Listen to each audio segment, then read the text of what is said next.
جی باب ما جاء إذا أما أحدكم الناس فليخفف.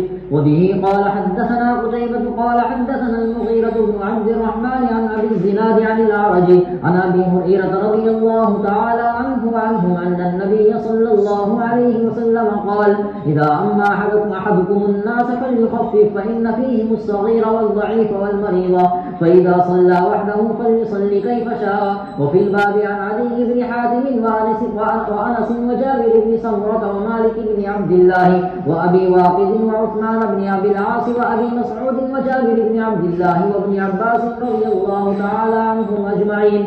قال أبو عيسى حديث أبي هريرة حديث حسن صحيح وهو قول أكثر أهل العلم اختاروا ألا يطيل الإمام الصلاة مخافة المشقة على الضعيف والكبير والمريض. وأبو الزناد اسمه عبد الله بن ذكوان والأعرج هو عبد الرحمن بن هرمز المديني يبنى أبا داود. وبه قال حدثنا قتيبة قال حدثنا أبو عوانة عن قتادة عن أنس رضي الله تعالى عنه قال كان رسول الله صلى الله عليه وسلم من أخف الناس صلاة في تمام. وهذا حديث حسن صحيح.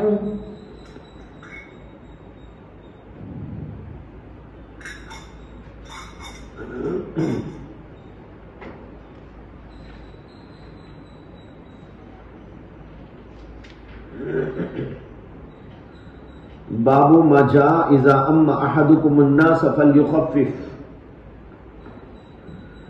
یہ باب اس بارے میں آیا ہے کہ اگر تم میں سے کوئی لوگوں کی امامت کرے تو ہلکے پھلکے انداز پر امامت کرے.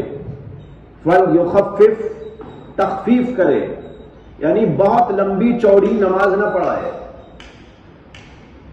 حدیث آتی ہے حضرت ابو ہریرہ سے کہ رسول اللہ صلی اللہ علیہ وسلم نے ارشاد فرمایا اذا اما احدکم الناس فلیخفف. تم میں سے کوئی امامت کرے لوگوں کی تو ہلکی پھلکی نماز پڑھائے. فإن فيهم الصغير والكبير والضعيف والمریض. کیونکہ لوگوں میں چھوٹے بچے بھی ہوتے ہیں, بوڑھے لوگ بھی ہوتے ہیں, ضعیف اور کمزور بھی ہوتے ہیں, مریض بھی ہوتے ہیں. فَإِذَا صَلَّى وَحْدَهُ فَلْيُصَلِّ كَيْفَ شَاءَ. ہاں جب تنہا نماز پڑھنا ہو تو جس طرح چاہے پڑھے, ہلکی پڑھنا چاہے تو ہلکی پڑھے, لمبی پڑھنا چاہے تو لمبی پڑھے. اسے تو اختیار ہے تنہا پڑھنے کی صورت کے اندر, لیکن جب امامت کے لیے آگے بڑھ کے امامت کر رہا ہو تو اس صورت میں ساروں کو پیش نظر رکھے کہ بھئی یہاں بوڑھے بھی ہوں گے, بہت لمبا کھڑا نہیں ہو سکتے, بیمار لوگ بھی ہوں گے, ان کو بھی پریشانی ہوگی, بچے بھی یہاں ہوں گے, لہذا اور اسی طرح بعض روایتوں میں مسافر بھی ہوگا, مسافر کو جلدی لگی ہوگی کہیں جانے کی اور یہاں پر بہت لمبی نماز پڑھا دی تو اس کا آگے کا پروگرام ٹھپ ہو جائے گا. اس وجہ سے اس کی رعایت کرتے ہوئے نماز پڑھانا چاہیے کہ ہلکی پھلکی نماز پڑھائیں. ہلکی پھلکی یہ ہے کہ جو احادیث کے اندر آتا ہے اور حضرات فقہاء کرام نے لکھا ہے کہ فجر میں یہ صورتیں پڑھے, ظہر میں یہ صورتیں پڑھے, اوساط مفصل اور جو ہے صغا کیا نام اوساط مفصل یہ جو فقہاء نے بیان کیا ہے نا اس کو پیش نظر رکھ لے. بعض جگہ پر چھوٹی چھوٹی صورتیں جیسے مغرب میں, بعض میں اوساط مفصل کا بیان ہے اور بعض کے اندر لمبی لمبی جیسے کہ فجر کے اندر ہے, اس کی رعایت کر لیں تو یہ بات حاصل ہو جائے. اس لیے کہ اللہ کے نبی علیہ الصلوۃ والسلام و صحابہ نے یہ جو ترتیب ہم کو بتا دی ہے اس ترتیب کے اندر اس کی رعایت موجود ہے. نہ بہت لمبی ہے وہ, نہ بہت چھوٹی ہے, بلکہ ایک انداز کی ہے. اس کے مطابق ادا کر لیا جائے تو یہ بات حاصل ہو جاتی ہے. بعض وقت اللہ کے نبی علیہ الصلوۃ والسلام نے لمبی نماز پڑھانے پر سخت نکیر کی, جیسے کہ حضرت معاذ بن جبل کے بارے میں آتا ہے کہ انہوں نے لمبی نماز پڑھا دی یا وہ پڑھایا کرتے تھے لمبی نماز.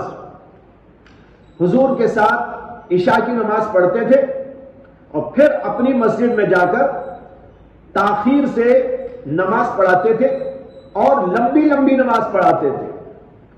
ایک آدمی آیا اپنے کام دھام سے فارغ ہو کر، تھکن ہے اور بدن اس کا چور چور ہے، چاہتا ہے کہ جلدی سے کھا کے سو جاؤ، لیکن یہاں پر جا کے کھڑا ہوا تو حضرت معاذ بن جبل رضی اللہ عنہ بہت لمبی نماز پڑھا رہے تھے۔ وہ بیچارہ وہاں سے نماز توڑ دیا، اپنی نماز ہلکی پھلکی سے پڑھ لیا اور اس کے بعد میں چلا گیا۔ حضرت معاذ بن جبل کو معلوم ہوا کہ فلاں آدمی آیا تھا اور اس نے آپ کے پیچھے نماز شروع کی، پھر اس کے بعد نماز توڑ دی اور چلا گیا، تو حضرت معاذ بن جبل رضی اللہ تعالی عنہ نے اسے آڑے ہاتھوں لیا۔ روایت میں اسی طرح آیا ہے کہ اسے آڑے ہاتھوں لیا۔ وہ آدمی حضور اقدس صلی اللہ علیہ وسلم کی خدمت میں پہنچ گیا اور جا کر شکایت کیا کہ ہمارے امام صاحب تو اتنی لمبی لمبی نماز پڑھتے ہیں، ہم تو ان کے ساتھ نماز میں شریک ہی نہیں ہو سکتے۔ اتفاق سے اس وقت میں حضرت معاذ بن جبل بھی بیٹھے ہوئے تھے۔ اللہ کے نبی علیہ الصلوۃ والسلام نے حضرت معاذ بن جبل کو بہت زیادہ ڈانٹا۔ روایت میں آتا ہے کہ صحابی کہتے ہیں کہ میں نے اس قدر غصہ ہوتے ہوئے کبھی اللہ کے نبی کو تعلیم کے موقع پر، موعظت کے موقع پر نہیں دیکھا تھا۔ تعلیم اور موعظت کے موقع پر آج اللہ کے نبی اتنا غصہ ہوئے کہ کسی اور موقع پر اتنا غصہ نہیں ہوئے، اور آپ نے حضرت معاذ بن جبل سے یوں فرمایا، افتان انت یا معاذ، ارے معاذ کیا تم فتنہ پرور ہو؟ فتنہ ڈالنا چاہتے ہو؟ لوگوں میں اختلاف پیدا کرنا چاہتے ہو؟ یہ جملہ استعمال کیا۔ اس سے معلوم ہوا کہ جو امامت کرے تو اسے ان سب باتوں کی رعایت کرتے ہوئے نماز پڑھانی چاہیے۔ اس کو اللہ کے نبی نے کہا اذا اما احدکم فلیخفف۔ امام ترمذی کہتے ہیں وفی الباب عن عدی بن حاتم وانس وجابر بن سمرہ ومالک بن عبد اللہ وابی واقد وعثمان بن ابی العاص وابی مسعود وجابر بن عبد اللہ وابن عباس قال ابو عیسیٰ وحدیث ابی ہریرہ حدیث حسن صحیح وہو قول اکثر اہل العلم، اکثر علماء کا یہی قول ہے، اختاروا اللہ یطیل الامام الصلاۃ، علماء نے اس بات کو اختیار کیا ہے کہ امام لمبی نماز نہ پڑھائے، مخافت المشقۃ علی الضعیف والکبیر والمریض، ضعیف لوگوں، بوڑھے لوگوں اور بیمار لوگوں پر مشقت کے اندیشے سے اگر لمبی نماز پڑھائیں گے تو ان کے لیے بڑی مشقت ہو جائے گی، اس لیے نماز سب کی رعایت کے ساتھ پڑھانی چاہیے۔ ہاں جب تنہا پڑھو تو پڑھو، پوری رات کون پوچھنے والا ہے، لیکن بعض امام خود جب پڑھتے ہیں تو بہت جلدی پڑھ لیتے ہیں، امامت کرتے ہیں تو بہت لمبی پڑھاتے ہیں، یہ معاملہ الٹا ہو گیا۔ خود پڑھو تو پوری رات پڑھو، کوئی پوچھنے والا نہیں، بہت لمبی پڑھو، کوئی سوال نہیں، لیکن جب امامت کرو تو ساروں کی رعایت کے ساتھ نماز پڑھانی چاہیے۔ قال ابو عیسیٰ ابو الزناد اسمہ عبداللہ بن زکوان، اس کے راوی ابو الزناد ہیں، ان کا نام عبداللہ بن زکوان ہے، اور آرج یہ عبد الرحمن ابن ہرمز المدینی ہے، ویکنا ابا داؤد، اور ان کی کنیت ابو داؤد ہے، اور ان کو آرج کہا جاتا ہے۔ آرج لنگڑا، لنگڑے ہوں گے وہ، اس لیے ان کو آرج کہا جاتا ہے۔ عبد الرحمن ابن ہرمز المدینی ان کا نام تھا۔ راویوں میں سے بہت سے ایسے نام آپ کو ملیں گے، کسی کو لنگڑا کہا گیا ہے، کسی کو آمش کہا گیا ہے، کسی کو اور کچھ لقب دیا گیا ہے، حالانکہ قرآن مجید کے اندر اللہ نے فرمایا وَلَا تَنَابَزُوا بِالْأَلْقَابِ، آڑے ناموں سے، آڑے القاب سے لوگوں کو نہ پکارو۔ آڑے نام یہی ہیں، کسی کو لنگڑا کہیں، کسی کو کچھ کہیں، کسی کو جو ہے کالا کہیں، کسی کو پیلا کہیں، یہ الفاظ القاب استعمال کرنے سے قرآن نے منع کیا ہے۔ اب سوال پیدا ہوتا ہے کہ راویوں میں سے ایسے بہت راوی ہم کو ملتے ہیں جن کے لیے ایسے القاب استعمال کیے گئے ہیں، اور بڑے بڑے محدثین نے استعمال کیا ہے، بہت بڑے بڑے لوگوں نے استعمال کیا ہے، کتابوں میں لکھا ہوا ہے۔ اس کا جواب یہ ہے کہ جو چیز تعارف بن جائے اور اس کا مقصد توہین نہ ہو، تذلیل نہ ہو، اس کی اجازت ہے۔ اللہ نے جو منع کیا وَلَا تَنَابَزُوا بِالْأَلْقَابِ، یہ منع اصل میں تحقیر و تذلیل کے طور پر ہے کہ کسی کو آڑا نام رکھ کر نہ پکارو، یعنی بطور تذلیل و تحقیر کے نہ پکارو۔ لیکن اگر تحقیر و تذلیل مقصود نہ ہو بلکہ تعارف مقصود ہو کہ اس کو لوگ اسی سے پہچانتے ہو تو اب مجبوری ہے، اب وہ نہیں بولیں گے تو لوگ پہچانیں گے نہیں کہ بھائی کس کی بات ہو رہی ہے، لہذا ایسی صورت کے اندر اجازت دے دی گئی اور محدثین نے اس کو استعمال کیا، کتابوں میں اس کو استعمال کیا گیا اس لیے کہ یہ بطور تعارف کے ہے اور یہ بطور طنز و تعریض اور بطور تذلیل و توہین نہیں ہے، اس وجہ سے اس کی اجازت ہے۔ آج بھی اگر تعارف کے لیے کوئی اس طرح کا لفظ استعمال کرے گا تو گنجائش ہوگی، لیکن تعریض کے طور پر، طنز کے طور پر، تحقیر کے طور پر، تذلیل کے طور پر استعمال کرے گا یہ منع ہے، اور یہ سخت طور پر اللہ نے منع کر دیا ہے وَلَا تَنَابَزُوا بِالْأَلْقَابِ۔ آگے ہے حضرت انس بن مالک رضی اللہ تعالیٰ عنہ کہتے ہیں کان رسول اللہ صلی اللہ علیہ وسلم من اخف الناس صلاۃ فی تمام۔ حضرت مالک بن انس کہتے ہیں کہ اللہ کے نبی علیہ الصلوۃ والسلام تمام لوگوں میں سب سے زیادہ ہلکی پھلکی نماز پڑھانے والے تھے۔ اخف الناس، لوگوں میں سب سے ہلکے پھلکے، صلاۃً نماز کے اعتبار سے جب آپ نماز پڑھاتے تھے بہت ہلکی پھلکی نماز پڑھاتے تھے، سب کی رعایت، بچے ہیں، بوڑھے ہیں، جوان ہیں، اچھے خاصے تگڑے ہیں یا ضعیف اور کمزور ہیں، سب کی رعایت کرتے ہوئے اللہ کے نبی علیہ السلام نماز پڑھاتے تھے اور آسان نماز پڑھاتے تھے، ہلکی پھلکی۔ لیکن فی تمام کا مطلب یہ ہے کہ تمام ارکان مکمل ادا کرتے تھے۔ ہلکی پھلکی کا یہ مطلب بھی نہیں ہے کہ بس جناب ٹھونگے مار لیے، رکوع میں گئے اور اٹھ گئے، سجدے میں گئے اور اٹھ گئے، یہ ہلکی پھلکی کا مطلب نہیں ہے۔ کسی کو ایک غلط فہمی ہو سکتی تھی جب حضرت انس نے کہا من اخف الناس صلاۃً، کوئی یہ سمجھ سکتا تھا کہ اللہ کے نبی اس طرح ہلکی پھلکی پڑھتے تھے کہ ارکان ٹھیک ادا نہیں ہوتے تھے، اس لیے انہوں نے فوراً کہا فی تمام، نہیں، تمام ارکان ٹھیک طور پر مکمل بھی ادا کرتے تھے۔ تو ارکان مکمل کرتے لیکن زیادہ دیر اس میں نہیں کرتے۔ اب مثال کے طور پر رکوع میں گئے ہیں، رکوع میں جا کر 3 دفعہ 5 دفعہ 7 دفعہ سبحان ربی العظیم پڑھ سکتے ہیں۔ اگر کوئی 100 دفعہ پڑھے تو یہ مطلب ہے اس کا ہلکی پڑھتے تھے یعنی 3 دفعہ 5 دفعہ پڑھتے تھے، بس اس سے زیادہ نہیں پڑھتے تھے۔ اسی طرح سجدے میں جاتے تھے تو وہاں جو پڑھتے تھے وہ 3 دفعہ 5 دفعہ پڑھتے تھے، بہت نہیں پڑھتے تھے جس سے کہ سجدہ بہت لمبا ہو جائے۔ اسی طرح قرأت جو کرتے تھے وہ ایک جو ہے مقدار کے ساتھ میں کرتے تھے جس سے کہ لوگوں پر کوئی پریشانی واقع نہ ہو۔ لیکن تنہا پڑھتے تھے تو کبھی ایسا ہوتا تھا کہ پوری رات عبادت ہو رہی ہے، اور کبھی ایسا ہوتا تھا کہ ایک ہی رکعت میں پوری رات گزر گئی اور اخیر میں دوسری رکعت ملا کر اللہ کے نبی علیہ السلام نے 2 رکعت کو پورا کر لیا۔ کھڑے ہوئے ہیں، اتنا کھڑے ہوئے ہیں کہ آپ کے پیروں پر ورم آ گیا ہے۔ صحابہ عرض کرتے ہیں کہ یا رسول اللہ آپ تو بخشائے ہیں، اللہ نے آپ کے لیے کہا لیغفر لک اللہ ما تقدم من ذنبک وما تأخر، اس لیے اتنی محنت کی کیا ضرورت ہے؟ اللہ کے نبی جواب میں کہتے افلا اکون عبدا شکورا، کیا میں اللہ کا شکر گزار بندہ نہ بنوں؟ اللہ تو میری مغفرت کا وعدہ فرمائے اور میں سوتا پڑا رہوں۔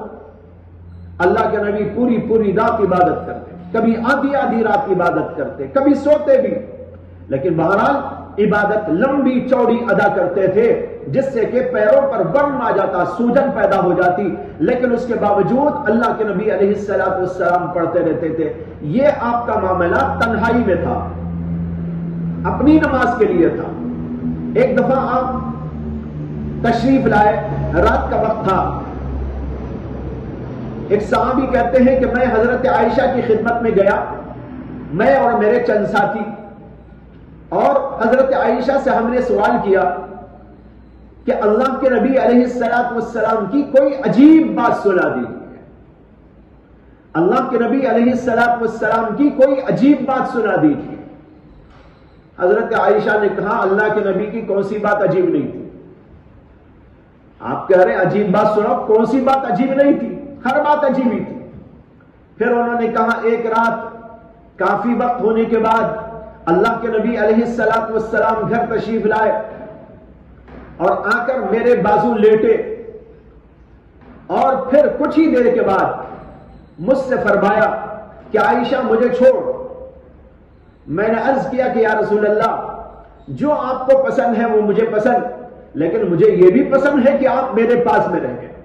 اللہ کے نبی علیہ السلام اٹھے اور پھر جا کر وضو فرمایا، وضو فرمانے کے بعد آ کر نماز میں مشغول ہو گئے، نماز پڑھتے رہے اور روتے رہے، نماز پڑھتے رہے اور روتے رہے، یہاں تک کہ صبح کا وقت ہو گیا، اور اتنا روئے کہ آپ کی داڑھی مبارک تر ہو گئی، اور وہ آنسو نیچے پڑتے ہوئے آپ کا گود وہ بھی تر ہو گیا اور زمین تر ہو گئی۔ اتنا اللہ کے نبی علیہ السلام روتے رہے۔ یہ اللہ کے نبی کی عجیب بات ہے، واقعی عجیب ہے۔ رات کا وقت ہے، سونے کے لیے تقاضا ہے، بیوی موجود ہے، محبوب بیوی موجود ہے، اور جو ہے رات کی تنہائی ہے، لیکن اس کے باوجود اللہ کے نبی علیہ السلام اللہ کو اپنا محبوب سمجھ کر اٹھتے ہیں اور بیوی کو چھوڑ دیتے ہیں اور جا کر نماز ادا کرتے ہیں، اور پوری رات اسی طرح اللہ کے نبی علیہ السلام نماز پڑھتے اور روتے ہوئے گزار دیتے ہیں۔ بتاؤ کیسی عجیب بات ہے۔ یہ حضرت عائشہ نے خود بیان فرمایا۔ اس طرح اللہ کے نبی کی زندگی کا نقشہ تھا، لیکن جب نماز جماعت کے ساتھ پڑھتے بڑی رعایت کرتے، یہاں تک کہ ایک روایت میں آتا ہے، بخاری میں بھی یہ روایت موجود ہے کہ اللہ کے نبی علیہ السلام نے فرمایا کبھی میرا جی چاہتا ہے کہ میں بہت لمبی نماز پڑھاؤں، لیکن کسی بچے کے رونے کی آواز آتی ہے تو مجھے خیال گزرتا ہے کہ اس کی ماں نماز میں شامل ہوگی اور بچے کے رونے سے اس کو تکلیف گزرے گی، اگر میں دیر تک نماز پڑھاؤں گا تو وہ نماز میں پریشان ہو جائے گی، اس لیے میں اس کی خاطر نماز کو ہلکا کر دیتا ہوں۔ دیکھ رہے ہیں کتنی رعایت۔ حضور کے ساتھ کچھ عورتیں بھی آگے پڑھتی تھی، ان میں سے کسی کا بچہ کبھی رونے لگتا تھا، اب آپ کو یہ خیال ہوتا تھا کہ بچہ رو رہا ہے، ماں نماز میں ہے، اب ماں کے دل پہ کیا گزرے گی؟ ماں تو چاہے گی کہ کسی طرح بچے کو سنبھالوں، پکڑوں، اٹھاؤں، لیکن نماز میں تو نہیں کر سکتی۔ اگر لمبی ہو گئی نماز تو عورت کا سارا سکون چھن جائے گا، وہ پریشان ہو جائے گی۔ اس کی رعایت سے اللہ کے نبی علیہ السلام نماز کو ہلکا کر دیتے ہیں۔ یہ تھے اللہ کے نبی علیہ السلام۔ ہر بات آپ نے سکھائی اور ہر بات اپنے موقع کی ایسی جو بالکل فٹ ہوتی ہے۔ اپنی نماز پڑھو تو کیسی پڑھو، جیسی چاہے پڑھ لو، بہتر سے بہتر، لمبی سے لمبی، لیکن لوگوں کے ساتھ تو ایسی پڑھو۔ یہ سکھایا اللہ کے نبی علیہ السلام نے۔ یہ ہے تمام کا مطلب۔ امام ترمذی کہتے ہیں وَهَذَا حَدِيثٌ حَسَنٌ صَحِيحٌ وَاسْمُ أَبِي عَوَانَةَ وَزَّاحٌ۔ اس کے راویوں میں ابو عوانہ جو ہے ان کا نام تھا وزاح، اور ابو عیسیٰ کہتے ہیں سألت قتیبہ، قلت ابو عوانہ ما اسمہ، میں نے حضرت قتیبہ سے پوچھا، میرے استاد امام ترمذی کے استاد قتیبہ کہتے ہیں میں نے اپنے استاد حضرت قتیبہ سے پوچھا کہ ابو عوانہ جو آپ کے استاد ہیں ان کا نام کیا تھا؟ انہوں نے کہا وزاح۔ قلت ابن من، میں نے ان سے پوچھا ان کے باپ کا نام کیا ہے، یہ کس کے بیٹے ہیں؟ انہوں نے کہا لا ادری، کہنے لگے مجھے نہیں معلوم، یعنی ان کے باپ کا نام مجھے نہیں معلوم۔ کان عبدا لامرأۃ بالبصرہ، یہ بصرے میں ایک عورت کے غلام تھے۔ ابو عوانہ ایک عورت کے غلام تھے۔ غلام اتنا بڑا بن گیا، اتنا بڑا بن گیا، راویان حدیث میں ان کا شمار ہے، بہت بڑے علماء میں ان کا شمار ہے۔ محدثین میں بہت بڑا مقام رکھتے ہیں امام ابو عوانہ رحمت اللہ علیہ. یہ ابو عوانہ ایک عورت کے غلام تھے. باپ کون پتہ نہیں، نام ان کا وضاح، ابو عوانہ ان کی کنیت. ایسے بہت لوگ گزرے ہیں تاریخ میں جو غلام تھے لیکن علم کے میدان میں اللہ نے ان کو بہت بڑا مقام دیا. بلکہ ایک واقعہ کتابوں میں لکھا ہے کہ امام ابو حازم جو تابعی ہیں، انہوں نے ایک بار بہت لمبا چوڑا سفر کیا تھا، طالب علمانہ سفر. اس زمانے میں طالب علم ایک علاقے سے دوسرے علاقے پھر تیسرے علاقے جایا کرتے تھے محدثین کی تلاش میں اور ان کی خدمت میں رہنے کے لیے. امام ابو حازم نے کئی برس سفر کیا تھا، جیسے امام بخاری نے بھی سفر کیا تھا اور امام بخاری نے 30 برس سفر کیا تھا. بعض علماء نے کتاب الرحلہ کے نام سے کتابیں لکھی ہیں جس میں حضرات محدثین کرام کے رحلت یعنی سفر کے واقعات ہیں. کتاب الرحلہ کے نام سے امام خطیب بغدادی کی بھی کتاب ہے اور لوگوں کی بھی کتاب موجود ہے. اس کے اندر پڑھیے آپ تو پتہ چلے گا کہ محدثین سفر کرتے تھے، سفر میں کیا حالات پیش آتے تھے، کیا کیا واقعات پیش آتے تھے، انہوں نے کہاں کہاں کا سفر کیا تھا، کیسے مسائب و تکالیف انہوں نے برداشت کی تھی اور سفر کے موقع پر کیا حالات اور واقعات پیش آئے. یہ سب اس کے اندر آپ کو ملے گا. تو امام ابو حازم نے بہت لمبا چوڑا سفر کیا اور برساں برس گزارنے کے بعد مدینہ واپس آئے. اور اس زمانے کے اندر عبد الملک بن مروان، مدینہ نہیں، وہ اپنے علاقے میں آئے. عبد الملک بن مروان حاکم تھے. تو عبد الملک بن مروان نے ان کو بلایا، اس لیے کہ وہ زمانہ نہ موبائل کا تھا، نہ خط و کتابت اتنی آسان تھی، نہ جو ہے ذرائع ابلاغ کوئی موجود تھے کہ ادھر کی ادھر کی خبریں آ جاتی ہوں. بادشاہ ایسے لوگوں کی طاق میں رہتے تھے جو سفر کر کے آتے تو ان سے اپنی مملکت کے حالات پوچھنے کے لیے ان کو بلاتے تھے. تو جب معلوم ہوا کہ ابو حازم بہت لمبا چوڑا مختلف علاقوں کا سفر کر کے آئے ہیں تو بادشاہ نے ان کو طلب کیا. وہ گئے تو بادشاہ نے پوچھا کہ مجھے معلوم ہوا کہ آپ نے بہت لمبا چوڑا سفر کیا ہے، کچھ حالات وہاں کے سنائی. انہوں نے کچھ حالات سنائے. بادشاہ نے ان سے پوچھا کہ آپ یہاں سے نکلے تھے تو پہلے کہاں گئے؟ انہوں نے کہا میں فلاں جگہ گیا. کہا کہ وہاں کن کن سے آپ نے فیض پایا؟ انہوں نے بتایا کہ فلاں فلاں محدثین اور فلاں فلاں علماء فقہا سے میں نے استفادہ کیا. بادشاہ نے پوچھا کہ وہاں کے عالموں میں سب سے بڑے عالم کون تھے؟ انہوں نے بتایا کہ وہاں کے سب سے بڑے عالم فلاں عالم تھے. بادشاہ نے پھر پوچھا وہ موالی میں سے تھے یا آزاد لوگوں میں سے، یعنی غلاموں میں سے تھے یا آزاد لوگوں میں سے؟ امام ابو حازم نے کہا نہیں، وہ غلاموں میں سے تھے. اچھا ٹھیک، اچھا پھر کہاں گیا؟ تو انہوں نے کہا میں وہاں سے فلاں جگہ گیا تھا. بادشاہ نے وہی سوال دہرائے، وہاں کن کن سے استفادہ آپ نے کیا؟ وہاں کے سب سے بڑے عالم کون تھے؟ فلاں عالم. کہا وہ سب سے بڑے عالم وہ موالی میں سے تھے یا آزاد لوگوں میں سے تھے؟ کہا کہ موالی میں سے تھے. پھر تیسرے علاقے کا نام، پھر چوتھے علاقے کا نام، وہی سوالات، کن کن سے آپ نے استفادہ کیا؟ سب سے بڑا عالم کون تھا؟ وہ موالی میں سے تھا یا آزاد لوگوں میں سے تھا؟ ابو حازم ہر موقع پر ایک ہی جواب دے رہے ہیں، وہاں کے سب سے بڑے عالم فلاں تھے اور وہ موالی میں سے تھے، فلاں جگہ کے سب سے بڑے عالم وہ تھے اور وہ موالی میں سے تھے. بادشاہ سنتے سنتے تھک گیا، پریشان ہو گیا کہ میری پوری مملکت میں جہاں بھی جاؤ سب سے بڑا عالم تو غلام ہے، جہاں بھی جاؤ سب سے بڑا عالم تو غلام ہے. آخر میں انہوں نے پوچھا کہ آپ نے آخر میں کہاں کا سفر کیا؟ کہا میں فلاں جگہ گیا، وہاں سے اب یہاں آیا ہوں. کہا اچھا وہاں کے سب سے بڑے عالم کون؟ انہوں نے کہا فلاں عالم. کہا وہ موالی میں سے تھے؟ کہا نہیں، وہ آزاد لوگوں میں سے تھے. ایک جگہ انہوں نے یہ بات کہی وہ آزاد لوگوں میں سے تھے. تو اس نے کہا ارے اگر تم یہاں بھی یہ کہہ دیتے کہ وہ موالی میں سے تھے تو شاید میرا سینہ پھٹ جاتا. یعنی جہاں بھی دیکھو بس غلاموں ہی کو اتنا بڑا مقام ملا ہوا ہے. پھر بادشاہ نے ان سے ایک اہم سوال کیا.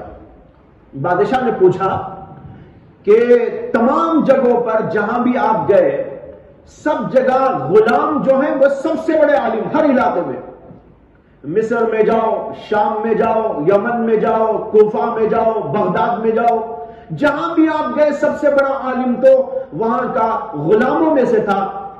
مجھے پوچھنا یہ ہے کہ ایسی کیا بات ہوئی کہ غلام ہر جگہ پر سب سے بڑے بڑے عالم بن کے بیٹھے ہوئے ہیں اور آزاد لوگوں میں سے کوئی نہیں. انہوں نے بڑا عجیب جواب دیا. جواب انہوں نے دیا، بات دراصل یہ ہے کہ آپ لوگ دنیا دار بن گئے. جن جن کے پاس آزادی تھی، دنیا تھی، انہوں نے سمجھا کہ ہمیں دنیا میں ریس کرنا چاہیے تو وہ دنیا کو لے کر آگے بڑھ گئے. غلاموں نے سوچا کہ ہمارے پاس تو کچھ نہیں ہے لیکن ہم دین میں آگے بڑھ سکتے ہیں، تو انہوں نے دنیا چھوڑ کر دین کو مقدم کیا، دینی علم کو اپنے لیے وجہ شرف بنایا. اللہ نے ان کو آگے بڑھا دیا اور اس طریقے پر تمام دنیا کے بڑے بڑے علاقوں میں اس زمانے میں حضرات علماء میں سب سے بڑے عالم جو ہوتے تھے وہ غلام ہو جاتے تھے. آزاد لوگ، ان کو اس کی اہمیت لائی. انہوں نے دنیا میں اپنا نام کمایا. کوئی حاکم بن گیا، کوئی گورنر بن گیا، کوئی کچھ بن گیا، کوئی تاجر بن گیا، کوئی کسی اور میں آگے بڑھ گیا. اس میں وہ آگے نہیں بڑھے، اس لیے یہ پیچھے رہ گئے.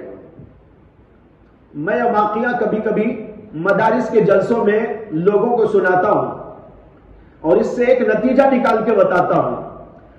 میں کہتا ہوں کہ بھائی اس زمانے میں دیکھو یہ حال تھا کہ جو لوگ غلام تھے انہوں نے سمجھا ہمارے پاس تو کچھ ہے نہیں، چلو دین کا علم حاصل کریں گے.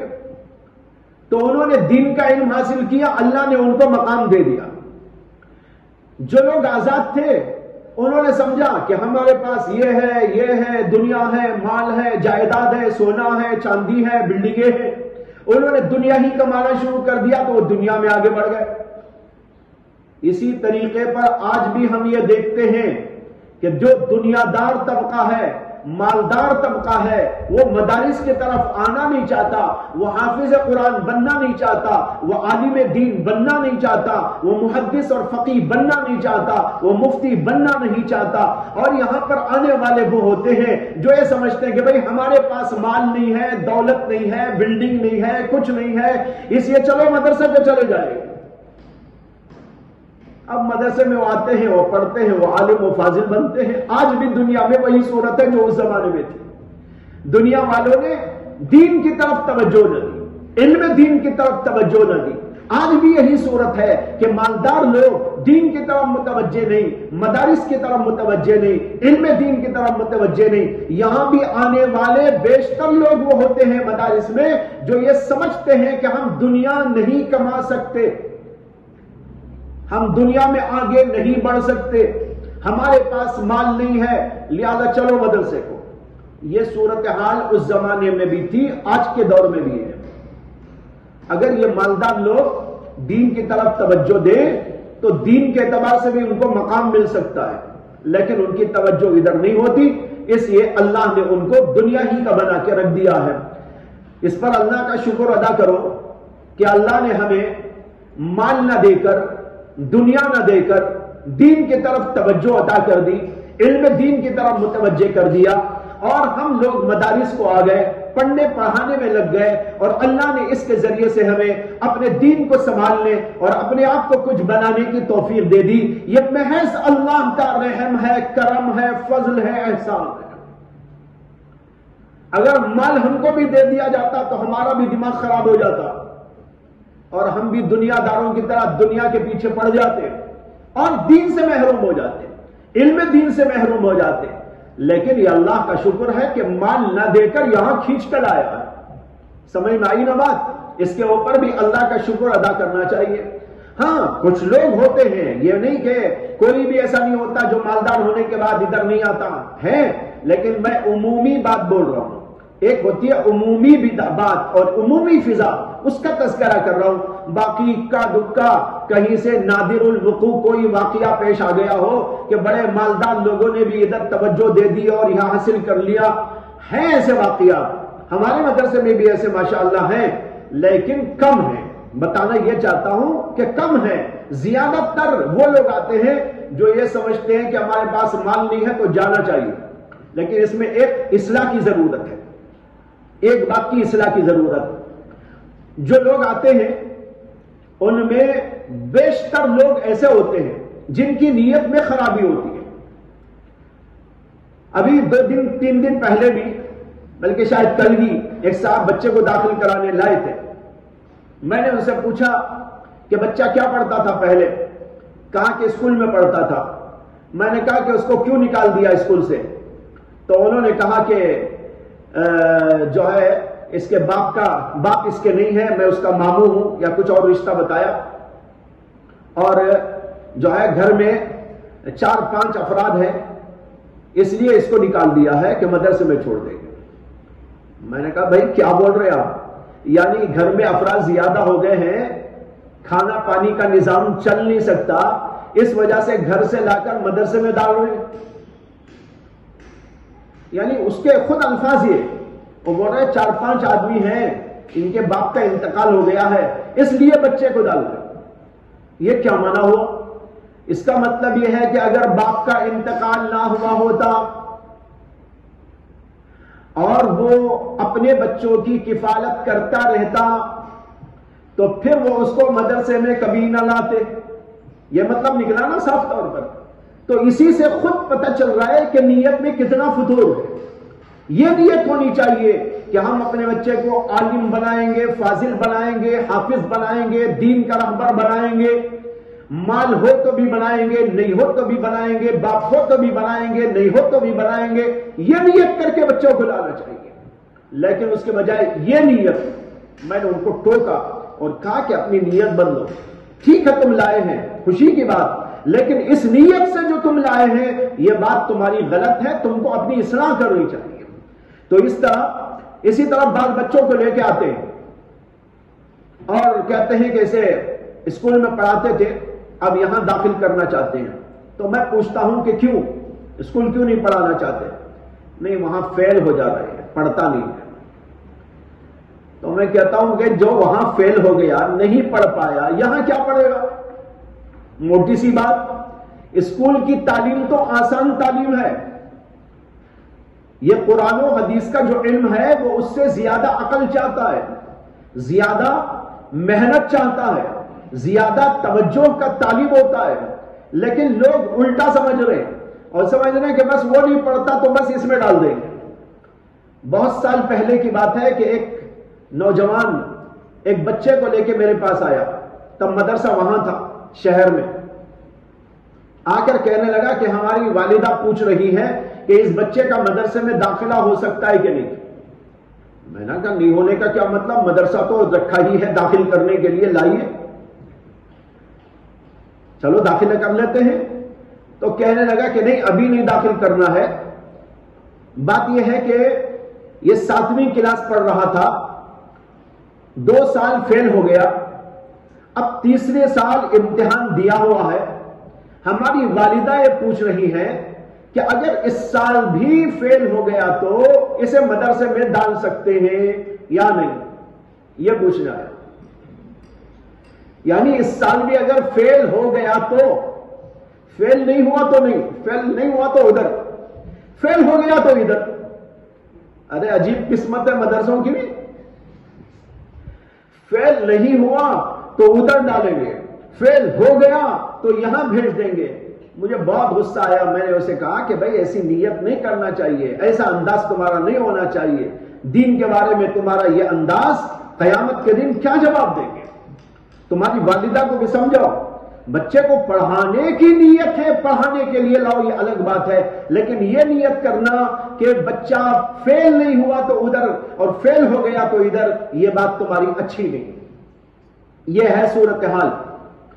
ایک اور لطیفہ سنا دوں آپ کو. حضرت مولانا نیر ربانی صاحب دارالعلوم سبیل الرشاد کے استادوں میں سے تھے. وہ یہ سناتے تھے واقعہ، میں نے خود ان سے سنا کہ سبیل الرشاد میں داخلے کے لیے ایک بچے کو لے کے آئے اور بڑے حضرت سے ملنے سے پہلے لوگ وہاں عام طور پر ان سے مل لیتے تھے، پھر ان کے ذریعے سے حضرت کے پاس جاتے تھے۔ تو کہتے ہیں کہ وہ لوگ میرے پاس آئے، آ کر کہنے لگے کہ بچے کو داخل کرانا ہے۔ کون سا بچہ؟ وہ بچہ۔ پھر میں ان سے کچھ پوچھ تاچھ کر رہا تھا، معلومات کر رہا تھا، اور بچے کو بھی دیکھ رہا تھا تو وہ ایسی ایسی حرکتیں کر رہا تھا جس سے مجھے یہ خیال ہوا کہ اس کا دماغ ٹھیک نہیں ہے۔ بچہ بیٹھ کے ایسی حرکتیں کر رہا ہے جس سے یہ اندازہ ہو رہا ہے کہ اس کے دماغ میں کوئی خلل ہے، ہنس رہا ہے، بات یوں کر رہا ہے، یہ کر رہا ہے، کچھ عجیب عجیب حرکتیں کر رہا ہے۔ اس کو دیکھ کر حضرت نے سمجھا کہ یہ بچے کا دماغ ٹھیک نہیں ہے۔ تو کہتے ہیں کہ میں نے ان سے پوچھ تاچھ کی اور پھر میں اسے دیکھ کر یہ سمجھ کر ان سے کہا کہ بھائی بچے میں مجھے کچھ خلل معلوم ہو رہا ہے، ایسا لگ رہا ہے کہ اسے کچھ علاج کی ضرورت ہے، پہلے تو آپ کو اس کا علاج کرانا چاہیے، پھر مدرسے میں لانا چاہیے۔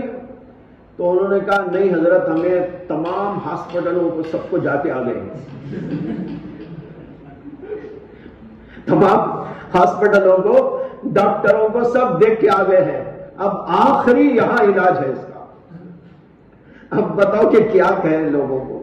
حضرت یہ واقعہ سنایا کرتے تھے، میں نے خود ان سے سنا، ایک سے 2-3 دفعہ سنا ہے۔ بھائی لوگوں کا جب مزاج ایسا فاسد ہو گیا، خراب ہو گیا، تو پھر جو ہے مدارس کا نفع بھی ان کو دکھائی دینے والا نہیں ہے۔ مدرسوں کو ایسے بچوں کو لے کے آؤ، عقل مندوں کو، صحت مندوں کو، زیادہ ذہین اور فتین کو، محنتی کو، اور اللہ سے ڈرنے والے، گھبرانے والے کو، ایسے لوگوں کو لا کر چھوڑو۔